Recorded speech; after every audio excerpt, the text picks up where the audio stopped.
the municipalities.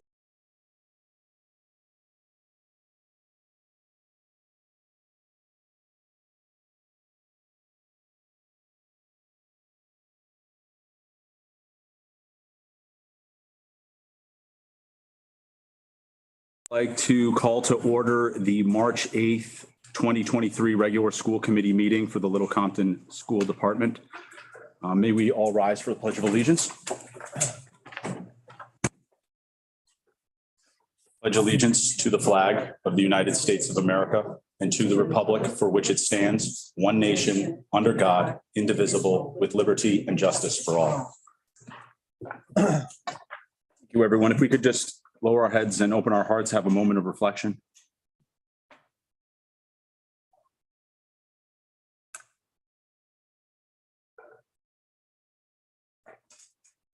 Thank you all.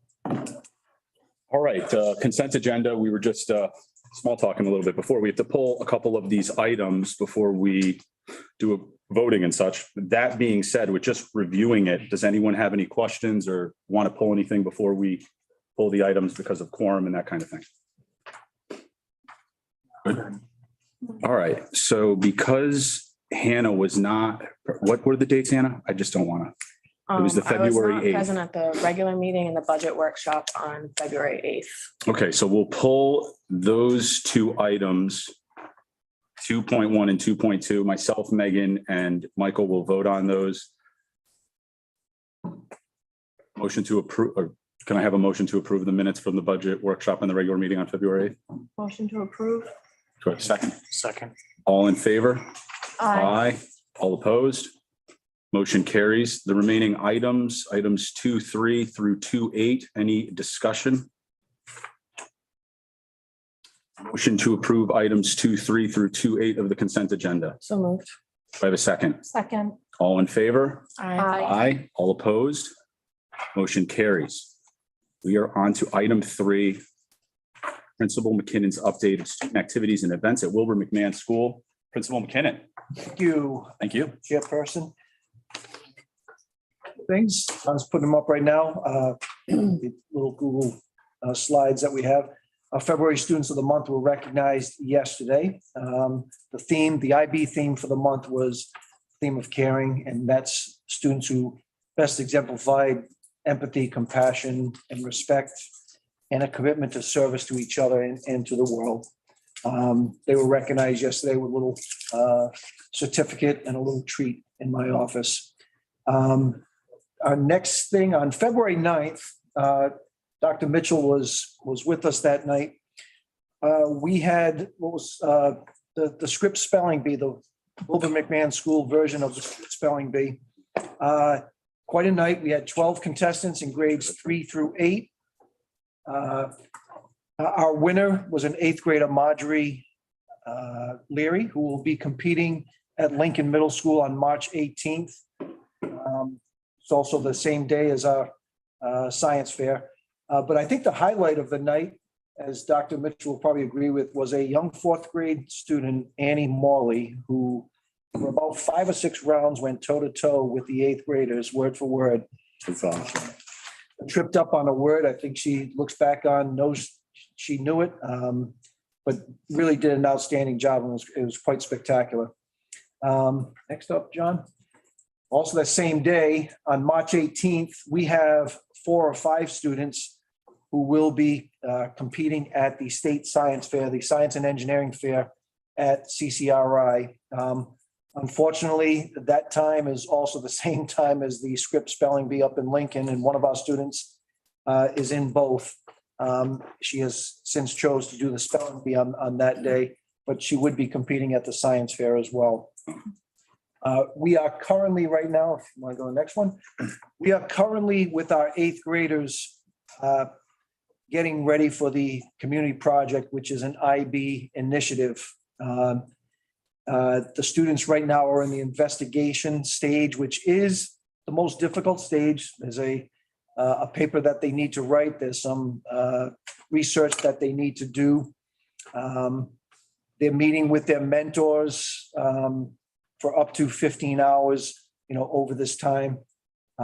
culminating on June 1st, where they will be presenting their community projects to a panel of community members, including teachers. That will be on June 1st. But again, the most difficult portion of it right now is what's happening with them. The next one is, so if you remember our second grade students, with one of the parents, his name's John Pierce, and he's involved with US Sailing. They are tracking the Champions of the Sea race. It used to be called, I believe, the Volvo race out of Newport around the world. They are currently, if you look at that map, they are several hundred miles off the Australia coast. And as you can see, their last stop, and they stopped there for about 5 days, was in South Africa. But they have probably a 9,000 mile sailing journey. I apologize, my family is going nuts right now. Got a big family. A lot of chirping. Yeah, that's, I apologize, but this is a great STEAM activity for this second grade class. Mr. Pierce has come in several times. They've been in contact with the US sailors. No FaceTime or Skyping or anything like that. It's kind of barren where they are in the Southern Ocean. But they will be hitting Newport sometime in May, and our second grade students will be visiting and actually be able to get onto the boat at that time for no sailing, but just get on the boat. So we're looking forward to that. Director Nicole Oriel, our music and chorus teacher, has got Shrek the Musical Junior taking place on March 31st and April 1st here in the gymnasium. There is a crew of probably about 20 or so students who are all taking part in the musical. Just listening to them sing on the stage over the last couple of days is it's getting exciting, getting ready for the musical to take place. Our two teachers, two pre-K teachers, one is a teacher, one is a TA, Ms. Carla Woodhouse and Ms. Kim Smith, being recognized this Saturday at the Tiverton Little Compton Lions Club Teacher of the Year Awards at White's on Watuppa. They are both working the pre-K and the preschool. They do a tremendous job. Our numbers in pre-K right now have jumped from around 6 to, I think we're close to 14 or 15 right now in the pre-K classroom. But the neat thing that if you know anything about pre-K and preschool, it's like herding kittens, and they do a tremendous job with this group. They are sending pictures to the parents nightly, so that parents who already have a fear of dropping off their 3 and 4-year-old in school really feel comfortable, dropping them off. And finally, just FYI, RICAS state assessment and NGSS state assessments are coming up. 3rd and 4th graders are going to knock it out of the park on the 29th and 30th, 3rd, 4th, and 5th. And 7th, 6th, 7th, and 8th graders will be taking it on the 4th and 5th for ELA. And math will be taking place the week of May 2nd through the 5th. NGS to follow, which is the next generation science standards. That assessment for grades 5 and 8 will be taking place the 2nd week of May. We're up against this point in time in the school year when it comes to assessments. We have our 8th graders going to Washington, DC the following week. So trying to take care of all these assessments before those things take place are real important. So that's why we're kind of up against it. But we're looking forward to the testing. And that is about it. Thank you so much. Questions at all? Great. Please, anyone from the panel? It's a lot. Nope, just sounds great. You can't like fly Marjorie or like do the Tony Stewart thing where he does one race and then. Yeah, if it was CCRI Lincoln, we might be able to do it, but it's CCRI Warwick, probably about 15 miles away. So it's Awesome that. and the thing with the science fair is they have to be there. You don't just drop it off and wait. Correct. You have to be there to present it. So it would be a tough day for her to do so.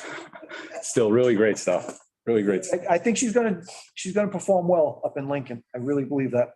Oh, I'd imagine so. She'll do well. Good luck to all of the students this weekend. That's with all the middle school students, who have competed throughout the state. It'll be they've already told us, keep it to immediate family, no, Okay, not to bring too many because it'll be crowded up there. awesome, She has a very good shot. awesome. This is the second or third time that I'm the reader, so I do all of the words. And so I get a line in and it was an incredible field. Really It was amazing. Yes. exciting. Keep us, we'll certainly know. We're all rooting for her. That's fantastic. It's one of the best I've ever seen. What, really? No pressure. Listening, my gosh. Any questions for Principal McKinnon? Anyone? Thank you. Thank you, Principal McKinnon. Appreciate it. Apologize, my family chiming in there. Oh, all good. All good. Now we come to item 4.4, the superintendent report, which is the human resources update, and then 4.2. I'll turn it over to Wait, Carolyn, Lori. Okay. Well, sadly, a retiree of the Wilbur McMahon School family passed away recently. I'd like to read a bit of what our school secretary, Heather Fitzgerald, wrote in her messaging to staff on this sad occasion. Whether you worked with Kathy up to Grove, had her as a teacher, knew her as a parent, or were lucky enough to count her as a dear friend, you know that she was someone who truly made her mark in this world as an exemplary educator and so much more. Our flags were flown at half-staff in honor of Mrs. Up, and a letter was sent to her family by the superintendent. Since the last HR update in January, we have received 2 staff retirements. Beth Turcott will be retiring at the end of this school year after over 30 years at Wilbur McMahon School as a teacher assistant. fantastic. Cheryl Cumley will also be retiring at the end of this year. Cheryl has been a teacher at Wilbur McMahon since 2009. We wish them both all the best in their retirements. This week is Staff and Student Wellness Week. The staff is having a lot of fun rethinking various areas of our lives, from our inner dialogue to the environment. We've been sharing ideas on topics and having fun raffles. Tomorrow, Jen Segala, who is a certified fitness trainer, will be leading an exercise class for staff that she has designed just for us. I anticipate that a full report will be given at the next wellness meeting. This weekend, our preschool teacher and TA duo, Kim Smith and Carla Woodhouse, will be honored, as Jack mentioned, as the Lions Club Educators of the Year. And in addition to what Jack said, I would just like to add that our amazing preschool and pre-K team goes above and beyond.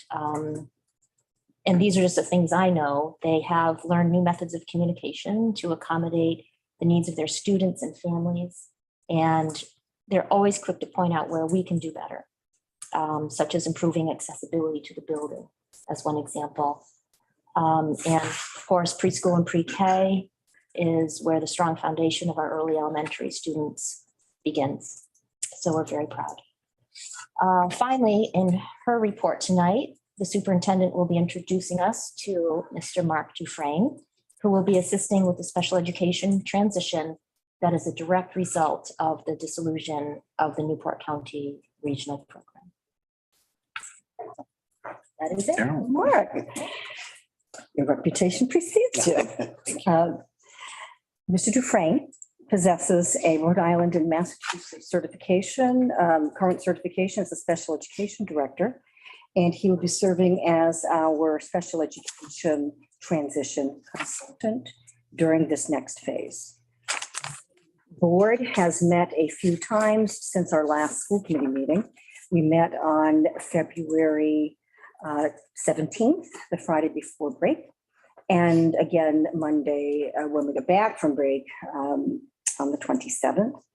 And each one of us, all 3 superintendents, have had to meet with regional related service providers and appoint them locally. So the region laid them off in letters, doing everything by the book. And then their home districts appointed them locally and without hiccup. So the transition is going more smoothly than I could have imagined in early December. And I do have a sounding board. Every superintendent, unless he or they has been a special ed director, is out of their depth when it comes to this particular position. And so it has been wonderful to have long conversations with Mr. Mark Dufresne. He's worked with students with diverse learning skills, abilities, and backgrounds for his entire career in education, and is well versed in a variety of student support models with ample experience working as an active member of a committed multidisciplinary team. And that is exactly what we have in play here. So he is very familiar with our framework. Mr. Dufresne is currently in his 11th year serving as the special ed director at the Upper Cape Cod Regional Technical School in Massachusetts.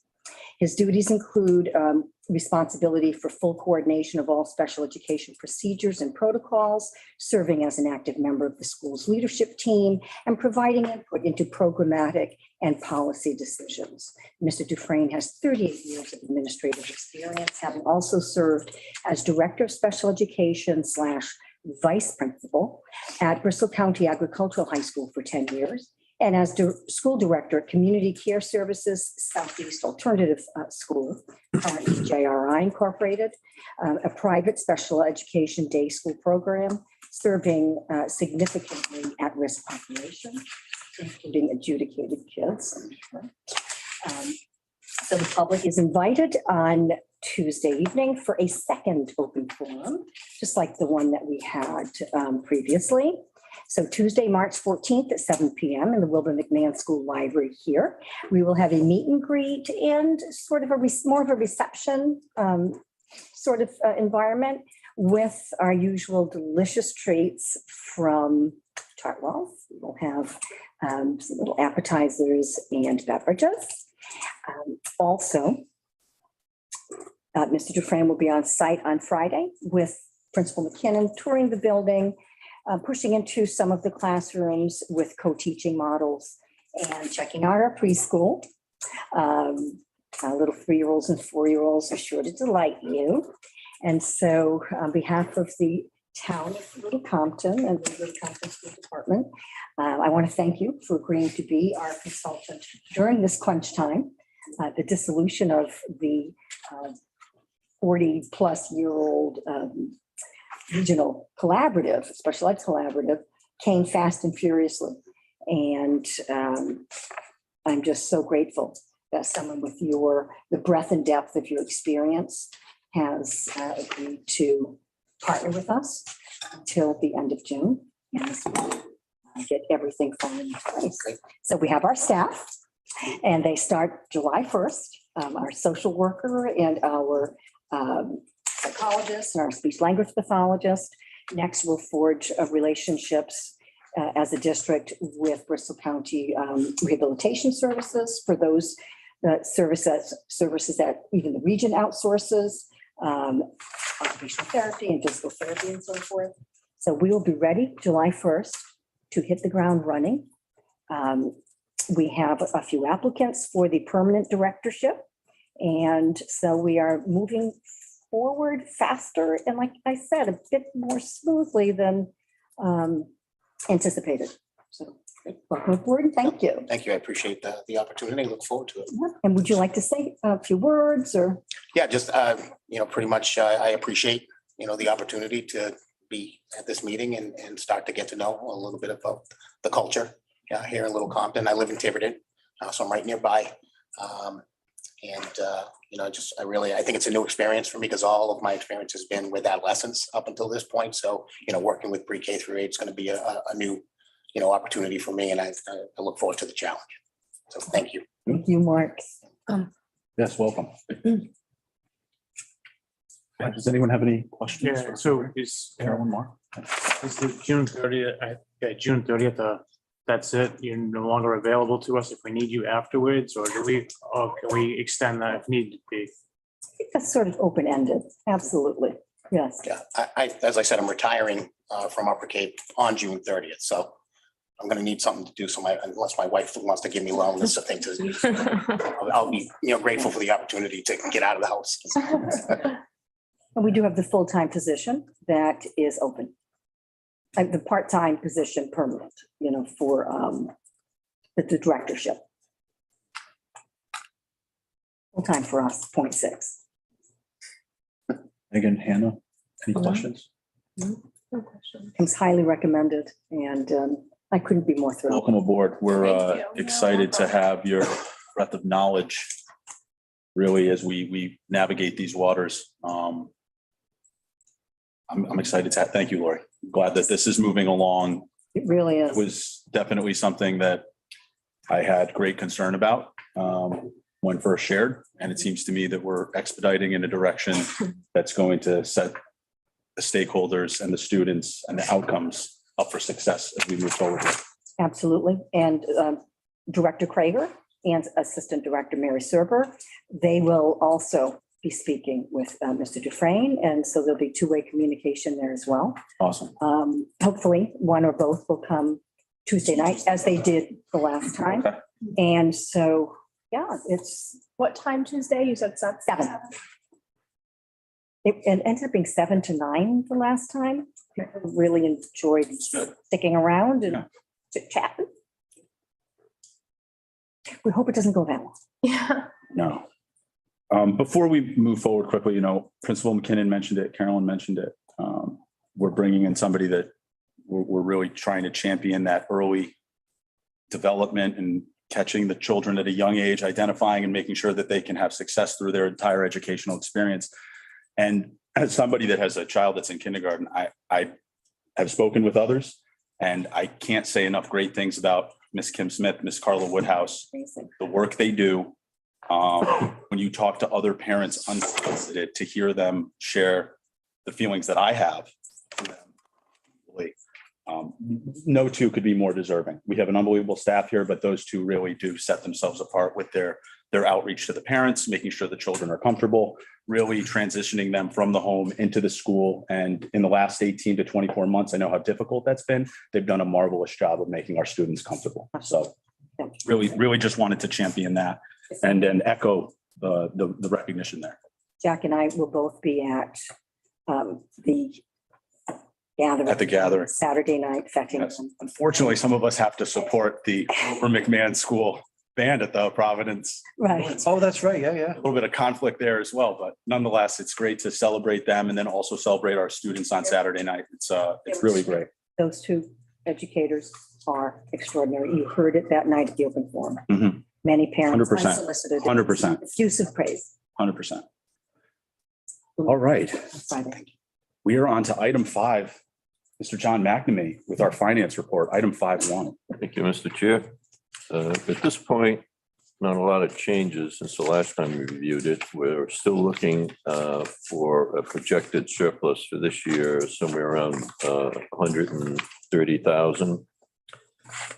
We have gone through some of the curriculum expenses that we can charge to some of the grants. So we think that number certainly may go up slightly as well, too. But everything seems to be tracking towards the projection at this point in time.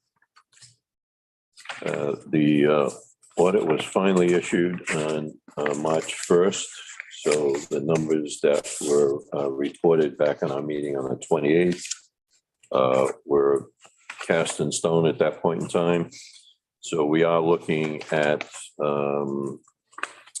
a fund balance after the transfer that we've made to the capital of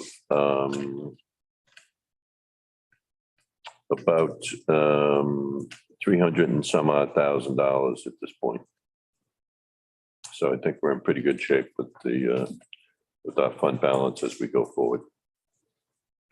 Beautiful. Any questions for Mr. McNamee at this time? I know we've had robust conversations this last month, and we're going to have a conversation later today on one of our items. But does anyone have any questions regarding the budget? No. Yeah, I'm good. John, as always, thank you for your time. This was fantastic news as we continue to navigate. Let me just go back to this page here. Okay, committee reports. Item 6, let's go. Item 6.1, policy subcommittee report. Thank you. Yes, Miss Hannah is the chair of that. Sorry about that. No, thank you. We haven't been able to meet since our last meeting before the February regular meeting, but we are working on dates and I can try to answer any questions about the policies that we're going to be voting on next, but really the expertise on those lies with Lori and Carolyn, so I will defer to them at that point, but more updates to come next month. Beautiful. I will give everyone the Portsmouth School Committee Liaison Report. So 3 things that I just want to bullet point. There's just a lot going on, as we know, but 3 things that I think are very important, what's going on at Portsmouth. You know, their chair, Dr. Emily Copeland, has done a fantastic job of shining light on the discrepancy in the educational aid. She spoke at one of the hearings. She reached out to the local school committees that were impacted by it. And, you know, she set forth questions of, we just want to understand the formula so we can best prepare ourselves, because we're looking at similar districts, i.e. Barrington is compared to, and East Greenwich is compared to Portsmouth, and the discrepancies there. And then also, you know, being able to, I know it was a Senate bill, and there's a Senate bill about being able to not exceed a certain decrease, all these things that when we're trying to manage a budget and we get the information 28 days before on, hey, you're getting cuts here and there. So there's some things in place that have been put out there. She's really driving the bus on this in terms of getting answers as to how we can better perform and understand this financial aid, if you will. I know we are a small piece of it, but you know, if it's hard for us to lose the 170,000+ that we're navigating, it must be absolutely crippling for communities that depend on those millions of dollars in some cases to even have a fair shot at getting, you know, through the school year. So hopefully there is some light shed on that. I don't know if anyone has any information. I have, like I said, I know there was a Senate hearing yesterday. There's some other things going on. I don't believe anything has changed, Mr. McNamee, in terms of that. No, the governor's budget basically hasn't changed at this point in time, but you know, I know there's a lot of people that are lobbying. Correct. To try to make some adjustments. So correct. So yes, that was a hot topic, and you know, some of the committee members, I share the same sense. Like, listen, it is what it is, but we need to see what it is so we can understand what it is. You know, that's just kind of where we are with that. That was a major driver to the meeting on the 28th. The principal search. Dr. Thomas Kenilworth is the superintendent over there. He has been actively reaching out to, I believe, the parents of Portsmouth High School, because there are several committees. There's a student committee, there's a faculty committee, there's a parent committee where these folks are facilitating interactions with principal candidates as they navigate that process. So that is something that is really at the forefront of what's going on in Portsmouth right now. And then the final piece, which to kind of piggyback on what Principal McKinnon was saying with IB. And then I also attended something in town with the Garden Club last week, but Portsmouth High School is going to start composting. If they haven't already, they're going to start. And there's a stipend through the state, and we could also do this. But what's great is they're going to roll it out. Their high school student came and did a presentation. She explained how they have team leaders and they're standing there at the garbage barrels and they're facilitating, this goes here, that goes there, and the kids are buying in. From there, they believe that that kind of practice bleeds into the home. And then you can have a community like Portsmouth that has total buy-in. It's a larger community. We're a smaller case. Jamestown has run this program successfully. I believe Wilbur McMahon could be a good fit, but it's great to have our, where we kind of end up at Portsmouth running this first. And I think if they can implement it there, it's something that we could look at here. There is a stipend if we go into the program where it's $1,500. I know the community last week, in terms of getting it off the ground, they would give us a stipend, but I know the community last week, I was absolutely shocked.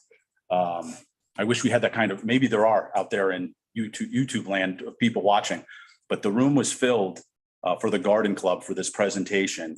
And the buy-in from our community of people that are like, yeah, I'll compost, I'll sort it out, I'll drive it to the thing. And so there's a lot of ideas in terms of moving in that direction. And with this, I think it could be something that kind of melds with IB. It was awesome to have a Portsmouth High School student up there kind of explaining, this is what we're rolling out. And I thought, wow, this is something our kids could absolutely do if they have success at that level. So those are kind of the three things. Certainly Portsmouth we're also focused on the end of year here plans, not only with athletics, but graduation, after prom, those types of things are all in the hopper right now. So a lot going on, as you guys can all imagine. Any questions? Sorry, I was a little long-winded there, but I like I'm like watching the meeting. I'm like, gosh, there's got to be a better way to break down this hour. It's a lot. Wellness committee liaison. I know Sue is absent today. That said, I know Caroline had made mention that Mrs. Sagala was we're doing a wellness week and we'll have a follow-up at the wellness committee meeting. Yeah, I thought I'd delve into the details of Wellness Week at the wellness meeting. Okay. Rather than. Totally. Yeah, absolutely fine. Yeah, no, but that's perfect. So we can expect that The kids are enjoying it in the future. Yeah, very much so. and reading the message from Mr. McKinnon each day about why the color is the color. They've enjoyed listening to that. So. But Megan was at the wellness committee meeting. I think that's Miss Cannon who puts that out, if I'm not mistaken. I could definitely, If you want, I can review that. if you can I mean, I don't. Sure. Yeah, if there's anything that highlights you want to touch on, I know we don't always have a wellness report. So if there was a meeting that took place and you want to share, Sue was certainly there and you can kind of. Yep, there was a meeting February 16th, the Thursday before break. Not everyone could make it. So I offered to run it because we had people coming in from throughout the state. And so we had Corinne Witherall from Rhode Island Healthy Schools Coalition. And we also had an area director from Chartwell's. We discussed nutrition and food services at Wilbur McMahon School, where we do have compostable now, all the trays and everything else. So we're one step ahead of most schools with the compostable serving trays and so forth. And we had an update on student and family wellness at Wilbur McMahon School. There was an update on staff wellness at Wilbur McMahon School. The Rhode Island Healthy Schools Coalition. She asked me to be a panelist at yesterday's Rhode Island Food Policy Council legislative roundtable. And so I did do that yesterday regarding guaranteed free healthy meals to all children, breakfast and lunch. And so we had a lot of senators on that. And so that was item 2.4 at that wellness committee meeting. And then we also discussed the wellness policy that we pushed through WellSat out of the University of Connecticut, which is basically a scoring tool to see if each district's wellness policy has all the components that it should in terms of state regulations, federal regulations, and ours does. It had a really good rating, but there were areas for growth, and we're working on that on the district level, and it's almost finished. And I think the next meeting was not scheduled yet, right, Jen? It's supposed to be actually next week. Okay, but it hasn't been confirmed yet. Not yet. So we should have another meeting next week. And it would, we basically discuss the same things. Nutrition, food services is always someone from Chartwell's, and then family and wellness. And there's always someone from the Rhode Island Council, or Rhode Island Healthy Schools Coalition, et cetera. So it's very active, but. Quick question. So, You mentioned that we have compostable trays. yes. We're the only districts in the state. Awesome. What else? Do we have any, what do they use for silverware?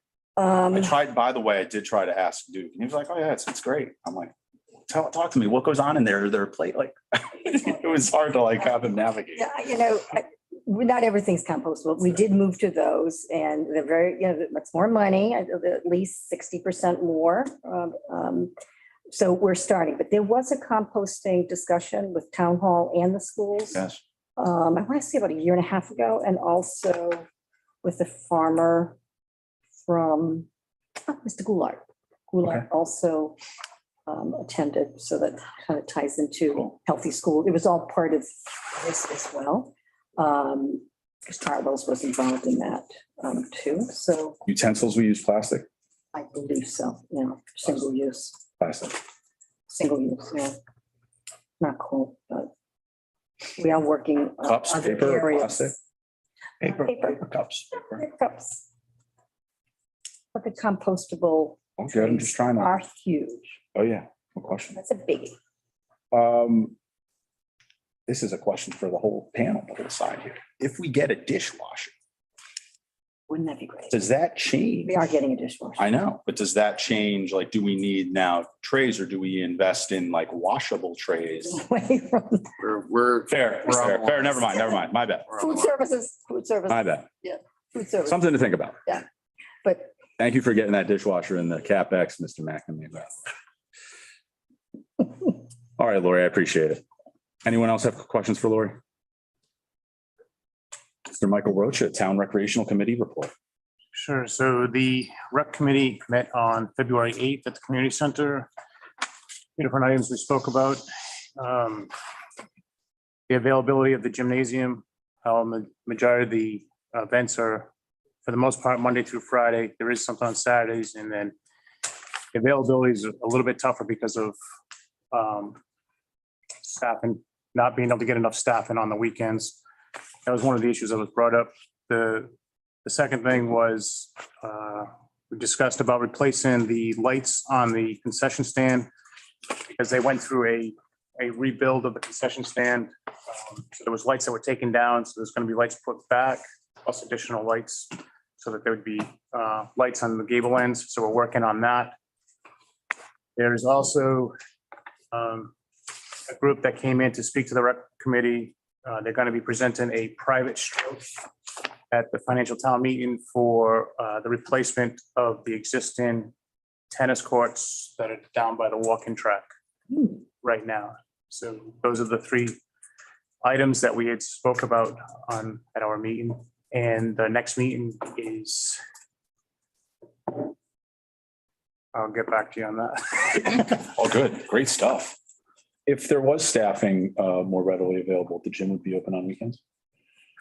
Yeah, I mean, there was a request on Sundays, but there was a problem getting the additional staff and to be custodians on a Sunday. So I guess they worked it out where it's being used Monday through Fridays. I know it's being used on Saturday mornings right now, which I know will be, this is their last weekend for that. But for the most part, it's the Monday through Friday because the custodians are here in the evening, so it's a little bit easier. Any questions for Michael? Michael, thank you.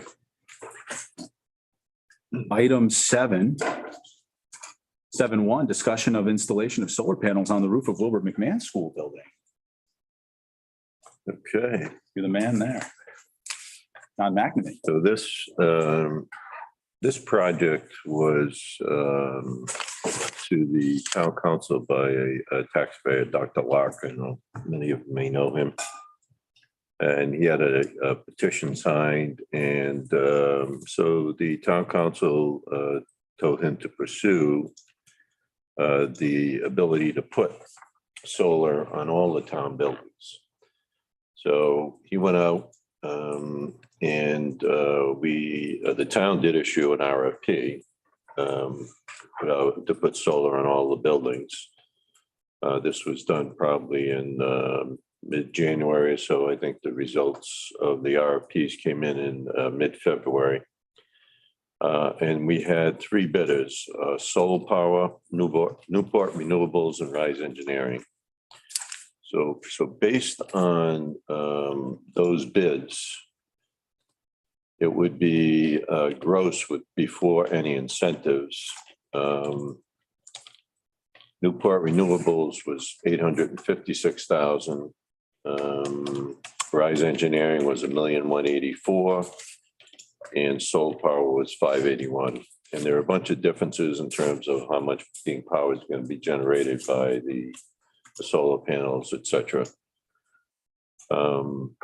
So a subcommittee then was formed, which had a member of the town council on it, myself, the town administrator, the new building official, and the fire chief. And we met to review the proposals at that point in time, because of the differences in the proposals and the very technical nature of some of these. We thought it best to engage an outside consultant to review the proposals and then recommend the best proposal to the town council. So at this point in time, that process is going forward and the outside consultant is looking at it. This is further compounded with the fact that we've just entered into the virtual net metering agreement. So that will be providing a number of credits to all the buildings in town based on the amount of energy that we're going to be purchasing from the project, which is located in Warren. It's a green energy project. What happens in that case is that our energy bills get credited with what we're purchasing from Warren. So what they're producing would get netted on our with our electric bills on a monthly basis. And then we're going to wind up paying the developer 65% of that savings.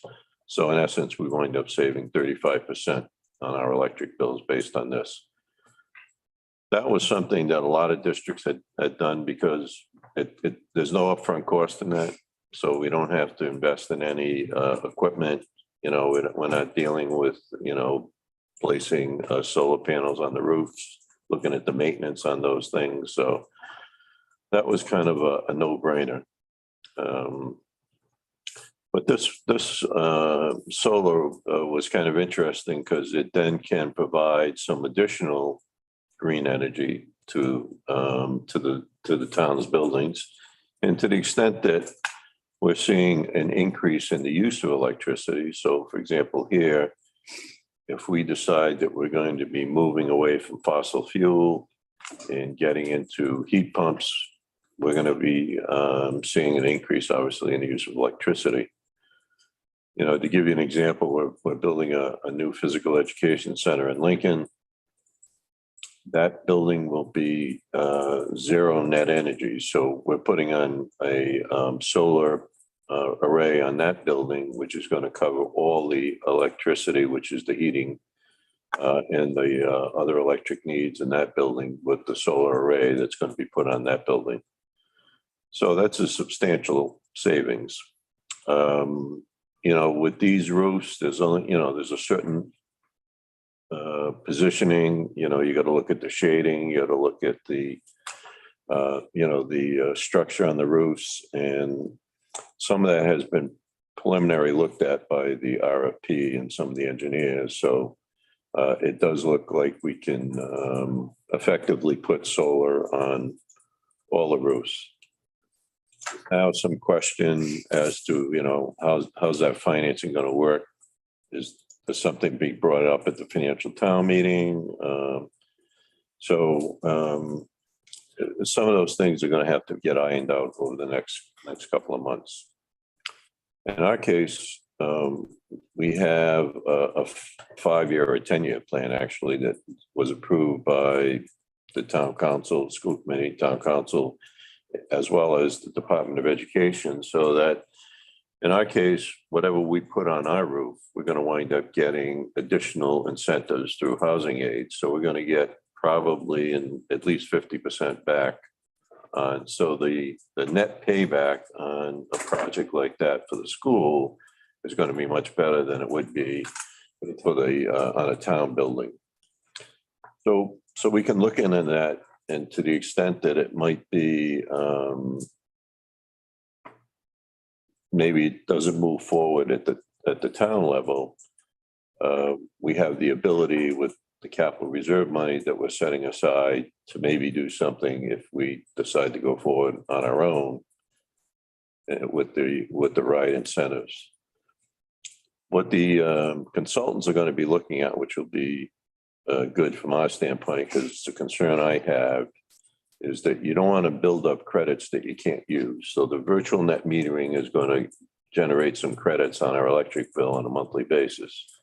To the extent that we're not able to offset all that cost, and now we've got more energy coming in from the solar, we can't leave those credits sitting there unused.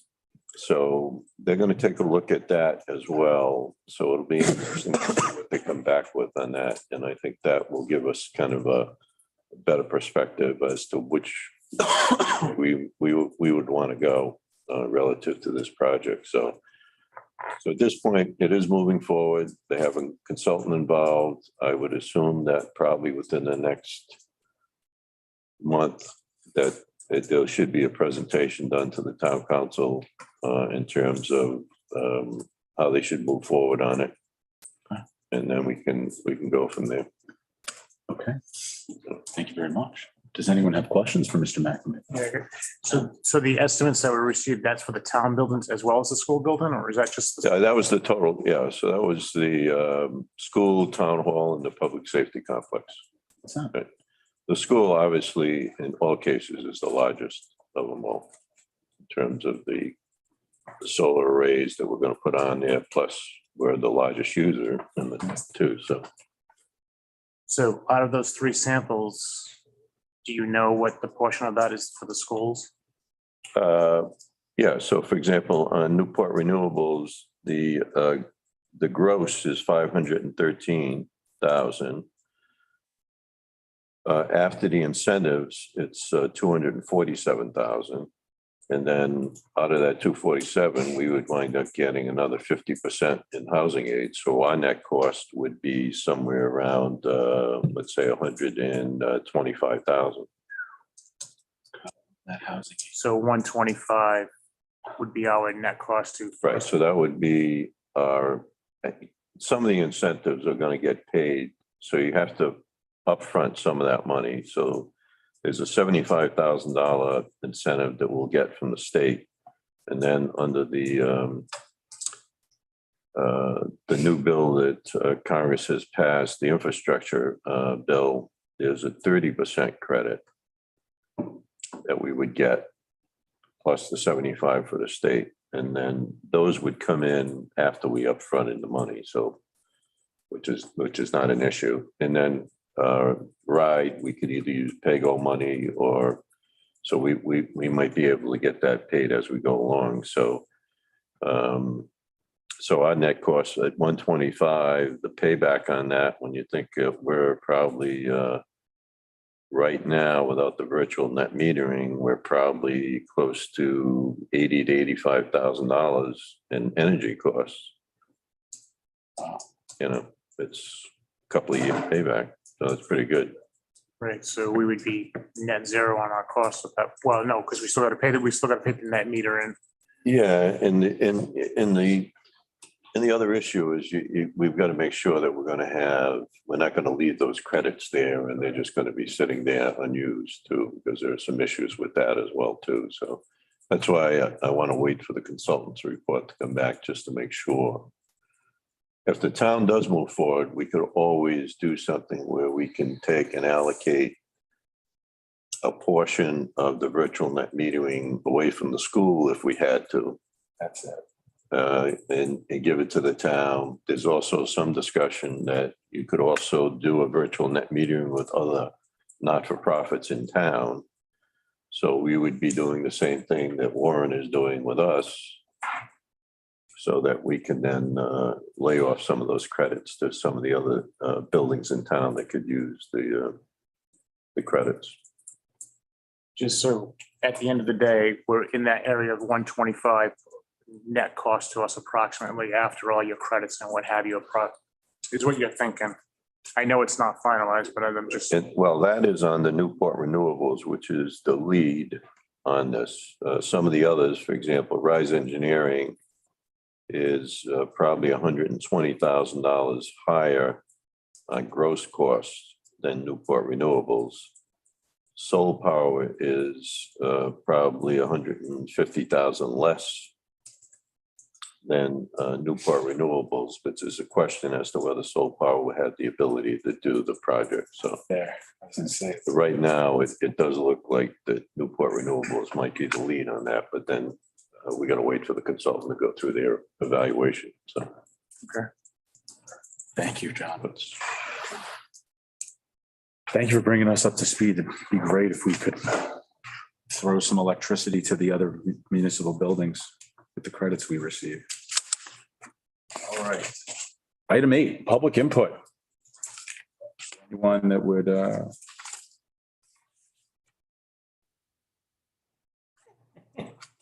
right. Thank you. We're going to move on to item 9, action items. Item 9.1 is consider, discuss, and vote to approve the $500 donation to the Portsmouth Parents Helping Students Organization in support of the Portsmouth High School class of 2023 after prom festivities, which I have read that up to 98% of students attend, and the parents, kudos to them with the progressive jackpots.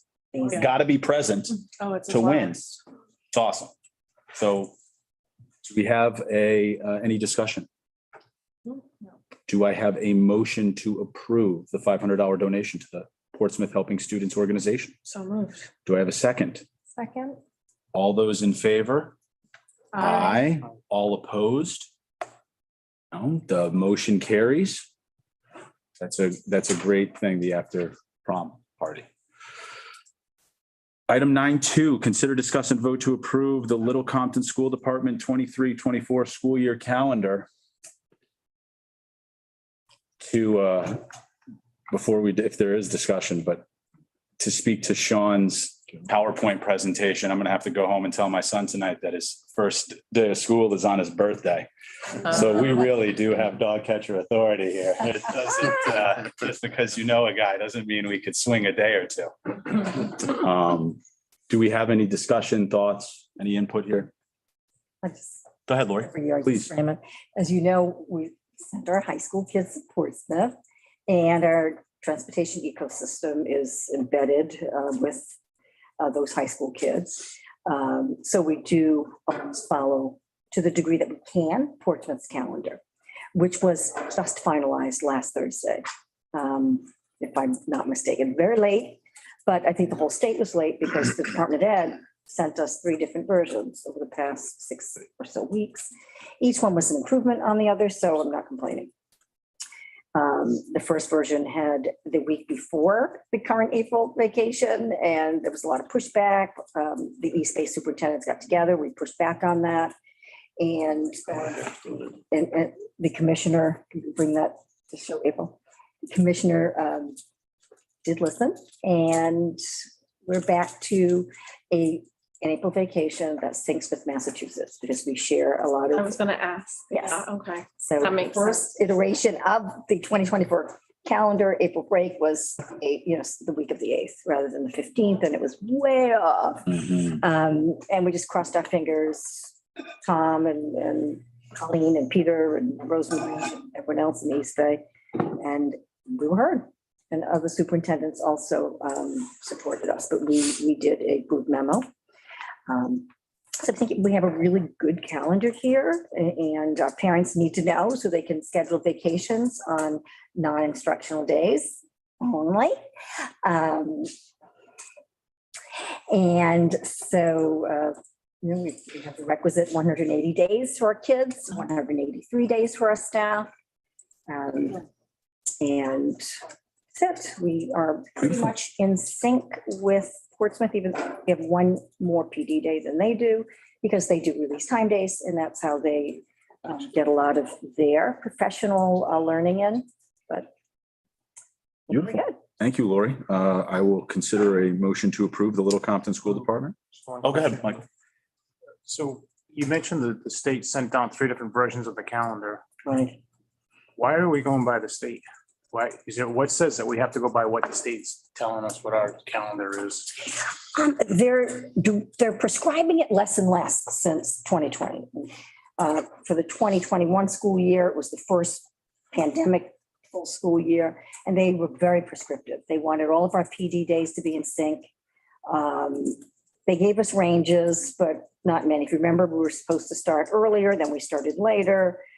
It was very prescriptive, and that was that pandemic schooling. Now they've backed off and they give us ranges. You know, you can't start later than such and such. You can't start earlier than such and such. You can't have DL days for PD anymore. If you have a PD day, it's a non-instruction day. So then we're moving back to more local control around calendars. They just give us a span, more leeway. Why they shifted their first version to that earlier week in April is beyond us. We have a few explanations, but we didn't go too deep because we just wanted it to be changed for our Massachusetts families to be synced up, et cetera. So, we start before Labor Day. Most districts don't. They just give us guidelines, like not really, it's not as prescribed as it was. That first year of the pandemic was in lockstep everywhere. Not much flexibility at all. But Tom exercised his flexibility, so did we. And, they're not going to, I think there's one day when we do deviate a little bit from them because we have more PD than they do, but we're pretty good. So our families at Portsmouth High and our families here are in.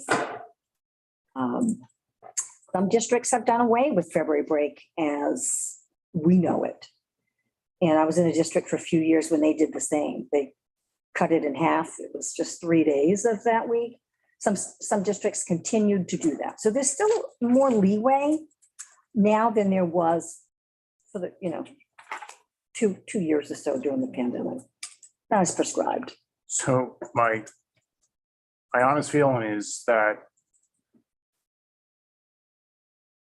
I don't want the state dictating what our calendar is. Here they are, they're giving us less money and they're gonna tell us when we're gonna operate and not operate. It's how this comes across to me, so. You're cutting up budget, but you want to tell us when we're gonna have school and not have school. So that's why I asked, why are they giving us options for our calendars? Why don't we do what works for us between us and our high school that we've had chosen? They want to make sure that we're getting our minimum 180 days of instruction in. Which I understand that, and that's what we have to do. We have to get 180. I'm just curious to, I don't want to be bound to them, but. Right, well, so, It's guidelines. yeah, there's statutory regulatory Mhm. powers that RIDE can use to essentially provide those guidelines that Lori's speaking to. So while not set in stone, although they do have the ability to do that, as we saw during the Yes, they do. pandemic, or the height of it anyhow, it's obviously good reason to have that Mhm. level of coordination at the state level. They're now backing off a bit, but that regulatory power does exist. The fact that they listened to superintendents and families. A lot of teachers live in Massachusetts and their kids in school in Massachusetts, so they want to be in sync with Rhode Island schools where they work. So I understand that. I mean, I understand the reasoning behind that. I just don't like the idea of saying, well, this is kind of be your calendar. And that's all.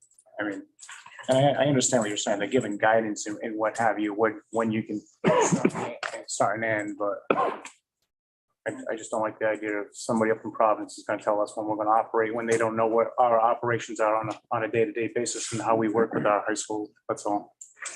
I think that that's a good reason one of our jobs, if you will, as elected representatives is to go to the other elected representatives in Providence and say that it's not fair. The funding formula is not fair, like Emily Copeland has been doing, taking those opportunities to provide testimony in front of the Senate and everything. So I would, yeah, urge you to seek those opportunities out too. But we have a good schedule. It syncs beautifully with our staff and their families in Massachusetts and with Portsmouth.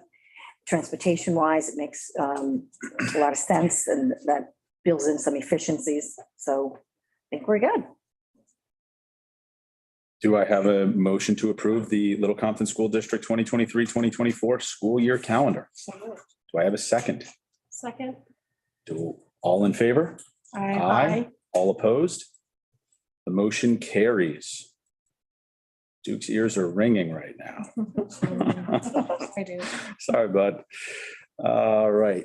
9.3, consider, discuss, and vote to adopt the civility policy. It's our second.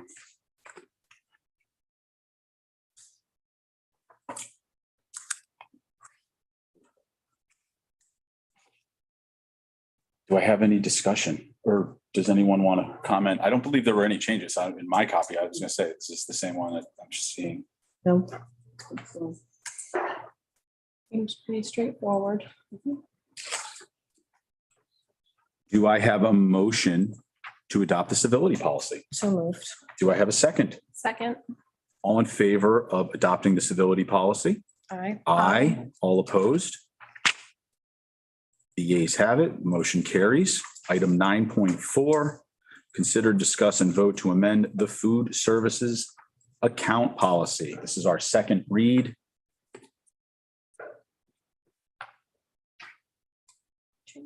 And I believe that this just takes it out of, as we talked about, it's just going to be between, it's not happening in the lunch line anymore. Mm-hmm. That's exactly, no, not a kid problem. Bingo. Only. Do I have a motion to amend the food services account policy? So moved. Do I have a second? Second. All in favor? Aye. Aye. All opposed? Motion carries. And item 9.5, does anyone have any requests or information from the right side of the table? The administrators, the attorneys. Yeah, I'm gonna Go ahead, Michael. take this one. With the understanding of spotlight as we do the 3.1 in this particular agenda, I'd like to see us take it a little bit further for spotlight to people that are in the background, i.e. Could be anything from school bus drivers to monitors, custodians, people that are in the background that are not on the front lines always, that and do it on a more regular basis using our social media or our what's the other one? Board dog? No, what's the Parent Square. Parent Square. I'm sorry. Something to showcase the people that are in the background, to acknowledge them, whether it's just a simple picture with them, a little blurb about them. And I don't say this to cut out teachers. This could be in addition to teachers, but something more than just the monthly spotlight is what I would like to see. I don't know what anybody else feels. I haven't discussed this with anybody else, but to me, that they're just as important in the background to making this whole place work. And I think we should acknowledge them. Because they're on a school bus doesn't mean that they're not important. And I think that we should recognize them. So I don't know if Comments? I would just advise that we refrain from really any major discussion. Just on this agenda item in particular, it has nothing to do with the contents of what the committee member has brought up. Although it's considered, discuss, and vote to approve any request for information from, there's a recent Superior Court decision regarding the OMA about vagueness of agenda items. So there's one thing to say, as a school committee member, I would like to have in the future X, Y, or Z. And then if there's a problem, we can respond to that, like, oh, we can't do X, Y, or Z. However, going into a full-fledged discussion at this time, if we want to have a future agenda item to discuss appropriate uses of the spotlight agenda item, that certainly is something that the full committee can entertain, but I would just advise that getting into a full-fledged discussion at this point would be inappropriate pursuant to our agenda, but certainly the request can be shared and considered. So should we should I make a motion that we put this on a future agenda for further discussion, or is that necessary? No, there's not going to be any motions or discussion about that. I think it could just be put on a future agenda. Beautiful. Then we will do so. We will put that on a future agenda, including the support staff of Wilbur McMahon School in the spotlight. Does that meet the criteria, John? Yes. Good. Beautiful. Michael, thank you. Closing items. Motion to consider or motion to adjourn. So moved. Do I have a second? Second. All in favor? Aye. Aye. All opposed? Thank you all.